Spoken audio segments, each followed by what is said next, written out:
We try and teach the students every subject isn't isolated. It all braids together. Econines is a program that we created this last year. The school division and our school were looking at different ways to reach some of our higher academic students. So instead of going off to English and math and science and French, it's all integrated into one class. Each individual person learns differently. I myself learn quite differently than a lot of people. I have a learning disability called dyslexia, so it means that it's challenging for me to read. It's taught me different ways to learn.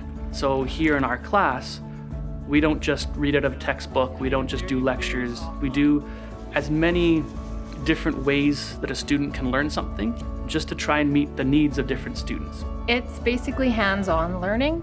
You're not in the classroom every day. It's, okay, we're going to a butcher shop today, we're going to learn at a farm today, we're going to learn about a greenhouse today. It's just a whole other learning experience. Sometimes Mr. Donald will just be like, okay, so next week we are going to this place and this is what we're going to do, and everybody's just sitting at their desk like jaws dropped. Get yourselves ready. In 5 minutes, we'll be leaving to go to the museum. So we just started a brand new unit. It's called Braid History. It speaks a lot to what we're trying to do. The students are learning about the history of our country, learning about the history of our community, and learning the history of themselves. We're learning why Lloydminster is what it is, why it's called what it is. It's important so that you know where you came from and so that you know more about yourself. What you're going to need to do is talk with your parents. Ask them who their parents are, who their mother was, who their father was. Some of the students have just realized, wow, they've got 7 different cultures that they come from.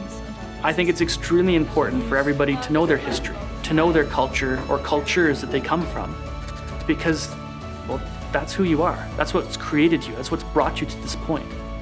And if you can learn about your past, it can help guide you for your future. For Naya, the way she learns, I think it is beneficial for her specifically just because it's different, because it gives her a different way to look at things. My focus is how you learn. Then they'll feel confident moving forward in education and knowing that they can achieve whatever they're looking to achieve because they now know how to.